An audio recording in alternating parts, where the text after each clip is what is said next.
BNP Chairman Tarique Rahman to address election rally in Bhashentek. Remain alert for victory of 10-party alliance, Jamaat Amir calls in Panchgarh. No centre will be allowed to be captured, Nahid Islam warns. February 12 elections to set standard for future votes, Chief Advisor tells US Ambassador.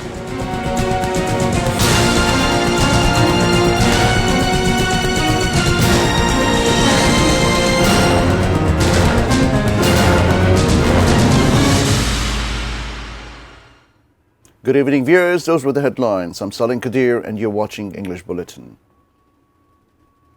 The details. The BNP Chairman Tarique Rahman is at Bhashentek area to address a polls rally for Dhaka 17 constituency.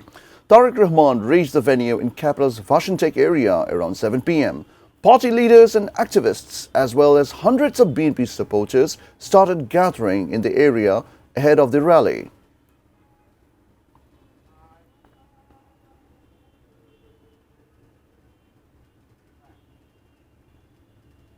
BNP is the only pro-Bangladesh foes. Those who are pro-India have fled to India. Another foes is engaging in misleading politics through enslaving the foreigners. BNP Standing Committee member Salahuddin Ahmed made the comments at mass campaigning in Shurajpur and Manikpur in Cox's Bazar's Chakaria on Friday morning. He called for creating a system so that fascism never returns to the country.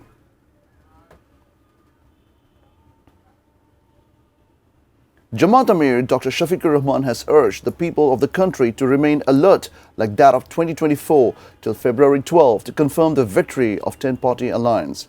He made the call at an election rally in Panchgarh on Friday, the second day of formal election campaigning. Shafiqur Rahman said the northern region will be given priority for development if the Jamaat-led alliance comes to power. Addressing the rally on sugar mill premises, he said the previous governments deliberately kept the northern region deprived of development. The Jamaat chief urged people to remain alert against vote rigging till the day of balloting. He added over water lily bud to NCP leader Sarjis Alam for Panchgarh 1 seat and scaled to Jamaat-backed candidate Shafiqur Rahman Sufi for Panchgarh 2. Later, the Jamaat Amir addressed the election rally in Rangpur.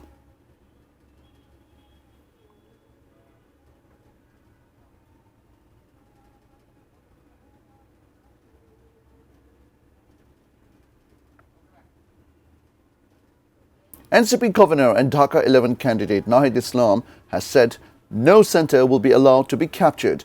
He made the comment in the opening speech of the election campaign in Dhaka 11 on Friday morning. Nahid Islam said that a party is now making contradictory statements, frightened by the growing surge of the 10-party alliance. Stating that the 10 parties will work towards establishing a just society, he added that the real victory of the people will be snatched through the February 12 elections. He also promised to eradicate extortion and terrorism. Calling for yes vote in the referendum, Nahid Islam said that good governance can be ensured only through yes vote. After his speech, Nahid Islam led a mass procession from Bashtola of Rampura in the capital. Chief Advisor Professor Dr. Mohammed Yunus has said the February 12 general elections would set a benchmark for all future polls in Bangladesh. He made the remarks when the newly appointed US Ambassador to Bangladesh, Brent Christensen, paid his maiden courtesy call on Chief Advisor at State Guest House Jamuna on Thursday. Dr. Yunus said the government was fully prepared to hold free, fair and transparent elections on February 12. He noted that the European Union would deploy a large number of election observers and expressed hope that other development partners would also send observers to monitor the polls. During the meeting, the two sides discussed a wide range of issues, including the upcoming polls, sweeping labor laws approved by the interim government, the planned Bangladesh-US tariff agreement and Rohingya crisis.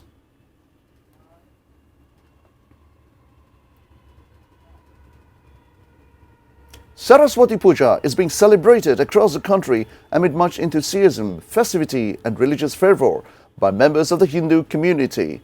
People of Hindu community worship Saraswati, the goddess of knowledge, music, art and culture, on Shukla Panchami Tithi in the month of Magh each year. Traditionally, kids are introduced to education and learning on the day of Saraswati Puja, and this ritual is called Hati Khori. In most temples, houses and educational institutions, puja begins in the morning to be followed by offering of Anjali. The most gorgeous Saraswati Puja was arranged on the premises of Jagannath Hall of Dhaka University.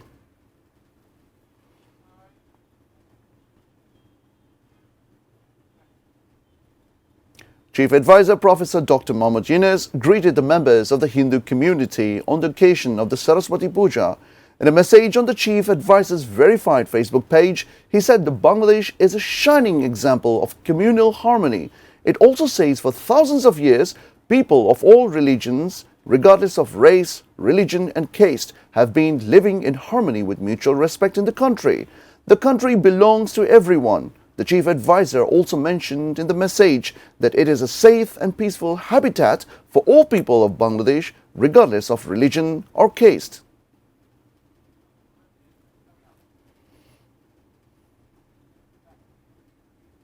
Dear viewers, we now follow up with a short break and we will be back soon with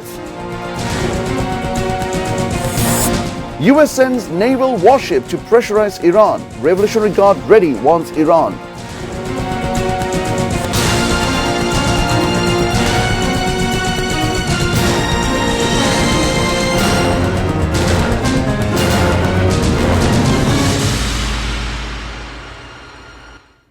Welcome back. You're watching ATN News. This is English Bulletin. Relatives have alleged that truck driver Mukul Mia has died in police torture in Rangpur. Following last night's incident, angry residents blocked roads in the city's Dhabi Chikli Pata area. Family members said SI Monirul Islam, along with 5 policemen with plain clothes of Kotwali police station, arrested truck driver Mukul Mia from his house at 11 p.m. last night. Officer in charge Shahjahan Ali said Mukul Mia suddenly fell ill at a stage of interrogation. Police took him to hospital where doctors declared him dead, but the relatives alleged that the police tortured and killed him. According to police, Mukul Mia was an accused of 4 drug cases. The political parties should not create such an opportunity centering the polls so that the misdeeds outside the country continue. CPD Distinguished Fellow Professor Dr. Ronak Jahan made a comment at Shadow Parliament organized by Debate for Democracy at FDC in Dhaka on Wednesday afternoon. She said that democracy is secured if there is continuity of good elections. Therefore, the primary responsibility of all parties is to avoid violence. Meanwhile, Debate for Democracy Chairman Hassan Ahmed Chaudhry Kiran said this year's election is an election to restore people's voting rights, an election to restore democracy.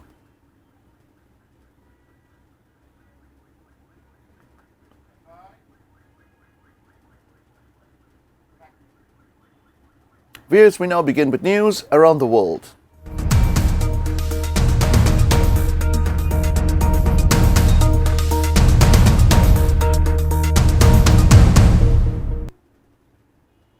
US President Donald Trump said a massive American naval ship, Armada, is heading towards Iran, warning that Washington is closely watching Tehran's actions.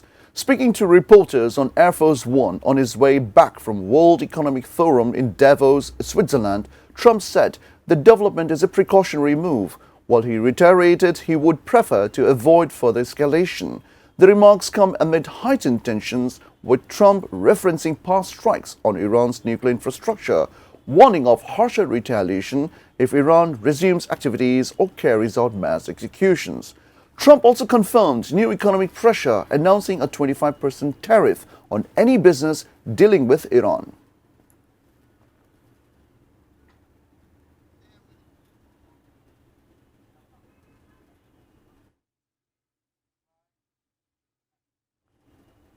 Iran's Islamic Revolutionary Guards Corps warned US against miscalculation, asserting Tehran and its forces are ready with a finger on a trigger to respond to any provocation or military aggression.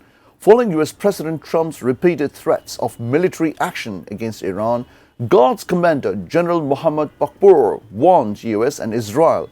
He said to avoid any miscalculations, US-Israel have to learn from historical experiences and what they learned in 12-day imposed war so that they do not face a more painful and regrettable fate. Referring Supreme Leader Ayatollah Khamenei, he said Iran and IRGC have the finger on the trigger. They're more prepared than ever, ready to carry out the orders and measures of the Supreme Commander-in-Chief.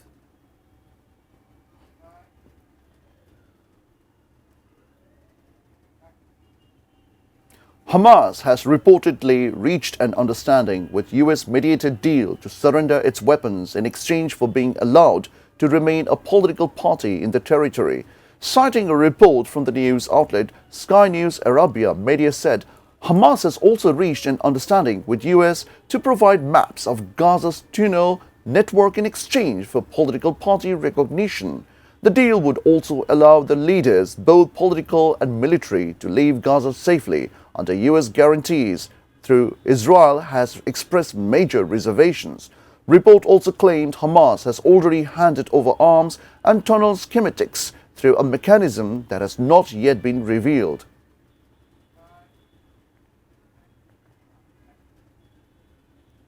Russian President Vladimir Putin dismisses Moscow's interest in Greenland, asserting that US and Denmark should resolve the continuous issue bilaterally. Speaking at Russia's Security Council meeting, Putin stated Greenland's sovereignty is not a matter for Moscow, stressing that what happens there is of no concern to them whatsoever. Critiquing Denmark's colonial history, Putin drew a parallel to past territorial sales, notably Russia's 1867 sale of Alaska to US for USD 7.2 million. He speculated modern transaction for Greenland could amount to approximately USD 1 billion, a sum he noted within Washington's means. That's all from the newsroom for the moment. Thank you for being with us. Until then, see you soon.